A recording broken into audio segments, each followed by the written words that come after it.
Cuán firme cimiento se ha dado a la fe. A través de la Biblia, un análisis de la Biblia libro por libro que le ayudará a crecer espiritualmente. Estos estudios fueron diseñados por el Dr. J. Vernon McGee. Acompáñenos en este fascinante recorrido a través de la Biblia. La palabra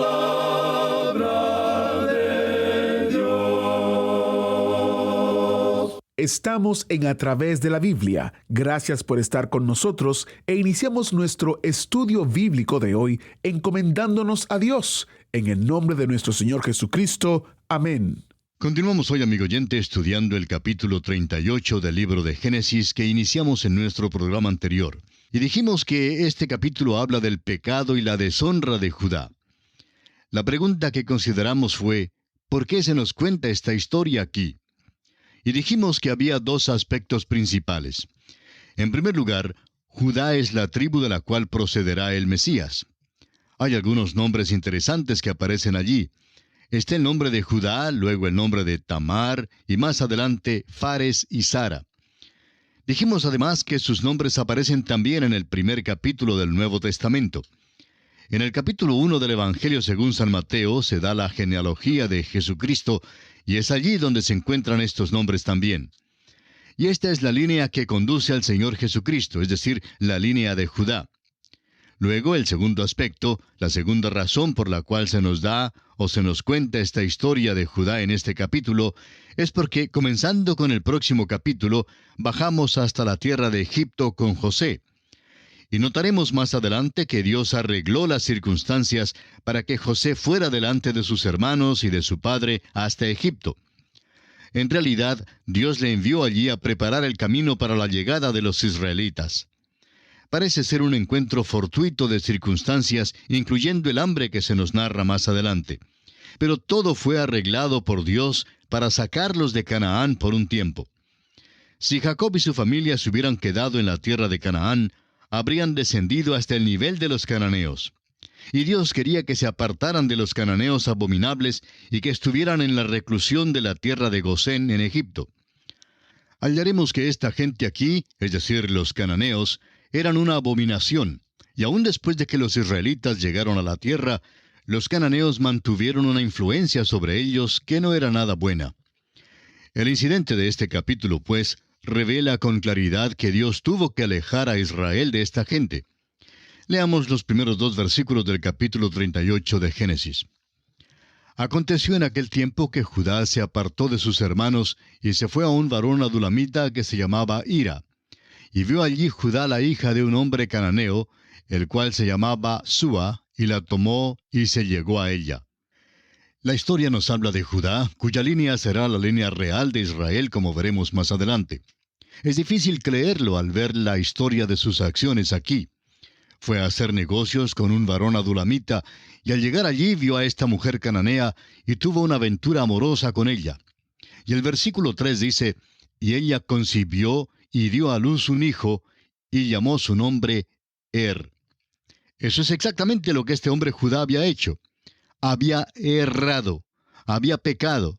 Y ahora, en los versículos 4 al 6 de este capítulo 38 de Génesis leemos, concibió otra vez y dio a luz un hijo y llamó su nombre Onán. Y volvió a concebir y dio a luz un hijo y llamó su nombre Sela. Y estaba en Quesib cuando lo dio a luz. Después Judá tomó mujer para su primogénito la cual se llamaba Tamar. Esta es la primera aparición de Tamar. Así entra en la genealogía de Cristo. Ahora mire usted a esta familia. Está cargada de pecado. Leamos los versículos 7 al 10. Y el primogénito de Judá, fue malo ante los ojos de Jehová, y le quitó Jehová la vida. Entonces Judá dijo a Onán, llégate a la mujer de tu hermano, y despósate con ella, y levanta descendencia a tu hermano. Y sabiendo Onán que la descendencia no había de ser suya, sucedía que cuando se llegaba a la mujer de su hermano, vertía en tierra, por no dar descendencia a su hermano. Y desagradó en ojos de Jehová lo que hacía, y a él también le quitó la vida. Esto nos recuerda la hora presente cuando hay tanto énfasis en el sexo. Los hijos de Jacob también pusieron énfasis en eso. Por cierto que Judá le puso mucho énfasis. Leamos ahora el versículo 11 de Génesis capítulo 38. Y Judá dijo a Tamar su nuera, «Quédate viuda en casa de tu padre hasta que crezca Sela mi hijo», porque dijo, «No sea que muera él también como sus hermanos». Y se fue Tamar y estuvo en casa de su padre. Ahora era la costumbre de aquel día que cuando un hombre moría, su hermano debía casarse con la viuda. Onán rehusó hacerlo y por eso Dios le quitó la vida. Judá entonces le dice a Tamar que se quede en la casa de su padre y espere hasta que su último hijo tenga edad suficiente. Ahora los versículos 12 y 13 dicen, «Pasaron muchos días, y murió la hija de Súa, mujer de Judá. Después Judá se consoló, y subía a los trasquiladores de sus ovejas en Timnat, él y su amigo Hira el adulamita. Y fue dado aviso a Tamar diciendo, He aquí tu suegro sube a Timnat a trasquilar sus ovejas». Al parecer el negocio que Judá tenía con el adulamita que se llamaba Hira tenía que ver con la cría de ovejas, y deben haber tenido un tremendo rebaño juntos. Judá va pues a trasquilarlas. Mientras tanto, Tamar, su nuera, había esperado todo este tiempo en casa, y llega a la conclusión de que Judá no le dará a Sela por esposo. Los versículos 14 y 15 de Génesis capítulo 38 dicen, «Entonces se quitó ella los vestidos de su viudez, y se cubrió con un velo, y se arrebozó, y se puso a la entrada de Enaim, junto al camino de Timnat, porque veía que había crecido Sela, y ella no era dada a él por mujer. Y la vio Judá, y la tuvo por ramera, porque ella había cubierto su rostro».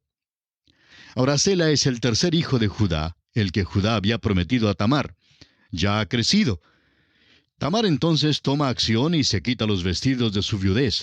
Se sienta a la orilla del camino con el rostro cubierto, según la costumbre de las rameras de aquellos días. Veamos lo que sucede ahora en los versículos 16 y 17. «Y se apartó del camino hacia ella y le dijo, Déjame ahora llegarme a ti, pues no sabía que era su nuera. Y ella dijo, ¿Qué me darás por llegarte a mí? Él respondió, Yo te enviaré del ganado un cabrito de las cabras.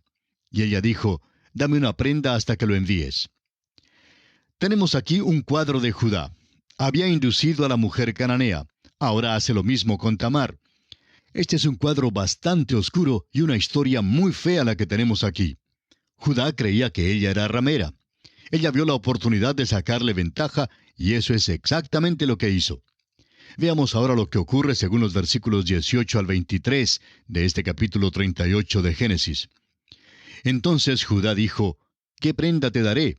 Ella respondió, Tu sello, tu cordón y tu báculo que tienes en tu mano. Y él se los dio, y se llegó a ella, y ella concibió de él. Luego se levantó y se fue, y se quitó el velo de sobre sí, y se vistió las ropas de su viudez. Y Judá envió el cabrito de las cabras por medio de su amigo, el adulamita, para que éste recibiese la prenda de la mujer, pero no la halló. Y preguntó a los hombres de aquel lugar, diciendo, ¿Dónde está la ramera de Enaim junto al camino? Y ellos le dijeron, No ha estado aquí ramera alguna.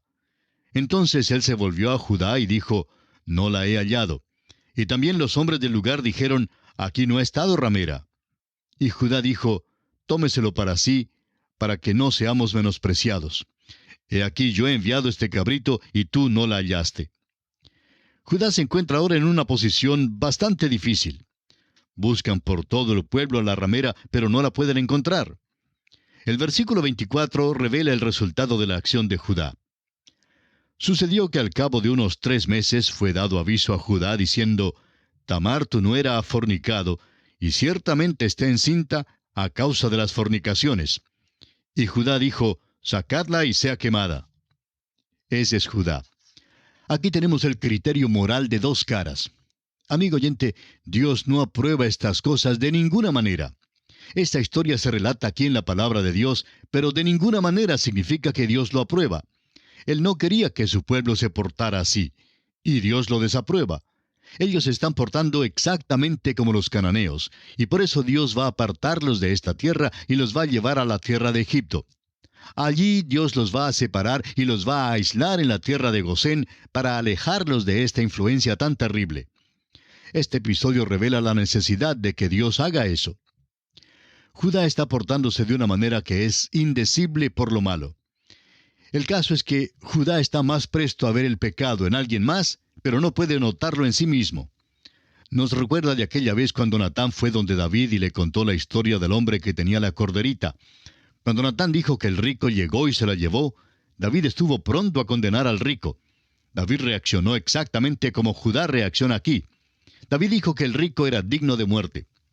Natán entonces le declaró que David mismo era ese hombre. Es muy interesante que todos podemos ver con tanta claridad el pecado en otras personas, pero no podemos notarlo en nuestro propio ser. Ahora, la acusación contra Judá es realmente doble. Su pecado en sí mismo es terrible, pero además fue con su propia nuera. Esta es la manera en la cual vivían los cananeos. Nosotros creemos que estamos en una revolución sexual en nuestros días y que hay una nueva libertad sexual. Amigo oyente, por siglos los paganos han tenido libertad sexual. Eso es parte del paganismo, y esa es la razón por la cual todos vivían tan vilmente. Esa es la razón por la cual fueron juzgados y quitados de la escena. Los cananeos han desaparecido. Dios los ha juzgado, y eso debe constituir un mensaje para cualquier persona. Sin embargo, parece que muchas personas, aún entre los cristianos, no toman en cuenta este mensaje. Ahora, ¿le parece extraño que este capítulo esté en la Biblia? Se encuentra en la Biblia, amigo oyente, como una advertencia para nosotros. Se relata en la Biblia para hacernos saber que Dios no lo aprobó. Y explica por qué Dios sacó a Israel de esta tierra para llevarlos a Egipto. Ahora note usted lo que sucede cuando Tamar es traída a la presencia de su suegro. Leamos los versículos 25 y 26. Pero ella, cuando la sacaban, envió a decir a su suegro: «Del varón cuyas son estas cosas estoy encinta». También dijo: «Mira ahora de quién son estas cosas, el sello, el cordón y el báculo». Entonces Judá los reconoció y dijo: «Más justa es ella que yo, por cuanto no la he dado a Sela mi hijo». Y nunca más la conoció. Judá iba a mandar que fuera quemada, pero ella dijo: «Quisiera que ustedes sepan quién es el padre del niño. Aquel de quien son estos artículos que les estoy mostrando, ese es el padre». Judá miró los artículos y tuvo que admitir que el sello, el cordón y el báculo eran suyos. Esto fue algo muy repulsivo aún para Judá. Pero así vivían los cananeos. Dios por eso tiene que sacar a su pueblo de la tierra de Canaán y apartarlos de aquella influencia. Hagamos una pausa aquí por un momento para hacer una aplicación. Recuerde usted que todas estas cosas están escritas para nuestra enseñanza. Sirven como ejemplo para nosotros. Oímos decir hoy en día que si vamos a testificar a esta generación y si vamos a comunicarnos con ellos, tenemos que descender a su nivel. Bueno, en realidad no estamos de acuerdo con eso. Dios nunca ha empleado ese método de testificar. Dios, bajo todas las circunstancias, siempre ha exigido que su pueblo viva en un nivel superior y elevado, dedicados a Él.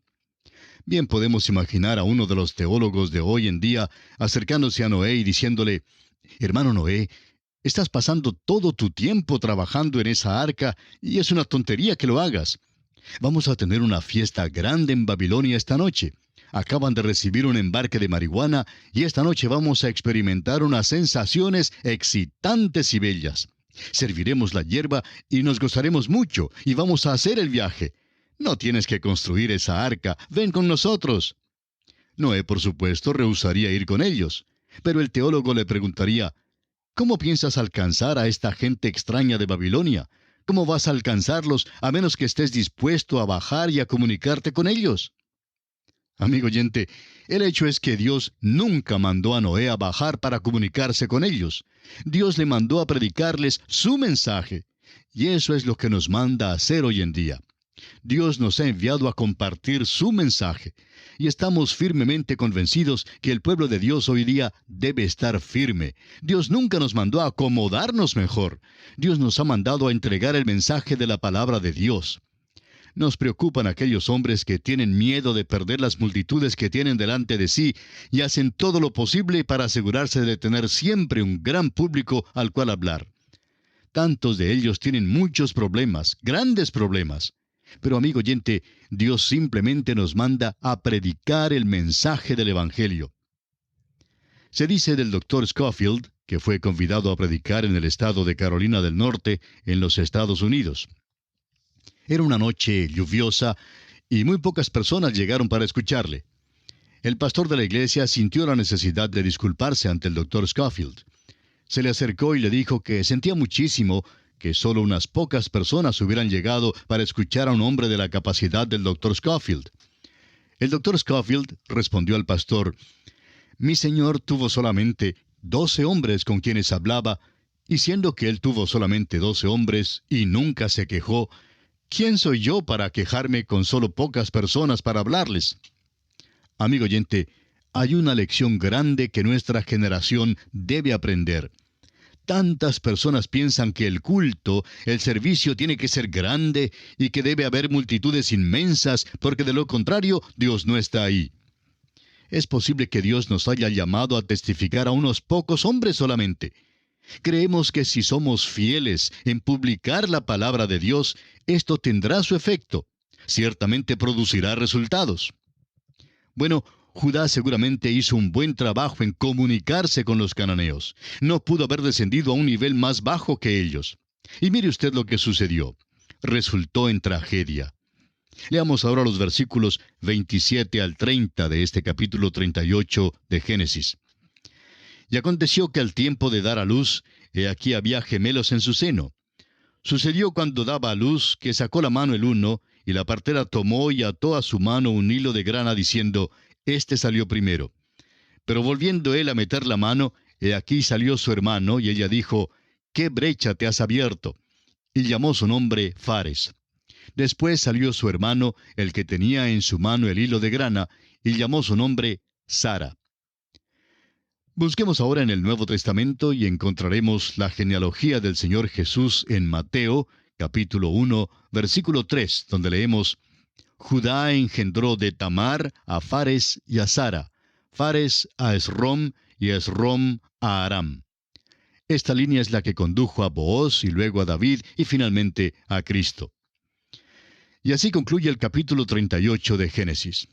Y entramos en el capítulo 39. Notaremos aquí que José es una persona muy diferente a Judá. Parece que José y Benjamín gozaron de muchísima más enseñanza e instrucción y cuidado personal de parte de su padre que los otros 10 muchachos. Parece que Jacob tenía interés en estos 2 hijos solamente. Eso, por supuesto, produjo el odio y rencor de los otros hermanos, por lo cual vendieron a José a la esclavitud en Egipto. De modo que José y Benjamín también llegaron a ser una gran angustia para Jacob cuando fueron llevados a Egipto. Esta es una perspectiva algo triste para un joven de 17 años. Era esclavo en una tierra extraña. Ciertamente no había nada en el aspecto visible que le trajera cualquier ánimo al corazón. Parece que José tiene lo que comúnmente se llama mala suerte. Aún en la tierra de Egipto, parece que al punto en que las cosas andaban afablemente para él, algo malo le sucedería.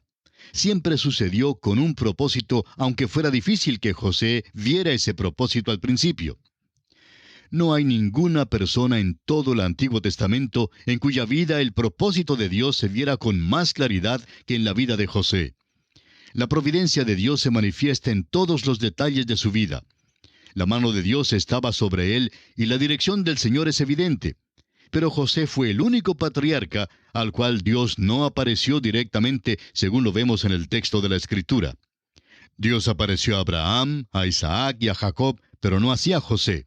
Sin embargo, la dirección de Dios en su vida se ve con más claridad que en cualquier otra vida. Es el ejemplo del Antiguo Testamento de lo que el apóstol Pablo dice en Romanos 8:28. Y sabemos que a los que aman a Dios, todas las cosas les ayudan a bien. Esto es, a los que conforme a su propósito son llamados. José lo expresó a sus hermanos en la siguiente manera: «Vosotros pensasteis mal contra mí, mas Dios lo encaminó a bien, para hacer lo que vemos hoy, para mantener en vida a mucho pueblo». Todo parecía andar mal en su vida al principio, y todo el mundo parecía oponerse a él. Mirándolo desde un aspecto exterior, todo parecía oscuro y terrible. Sin embargo, cada paso muestra a Dios realizando un propósito bueno y superior en la vida de José. Esto encierra una lección práctica para nosotros cuando todo parece andar mal en nuestro camino. Porque el Señor al que ama, disciplina. Si somos hijos de Dios, en la voluntad de Dios, podemos estar confiados que nada pasará a un hijo de Él sin su permiso.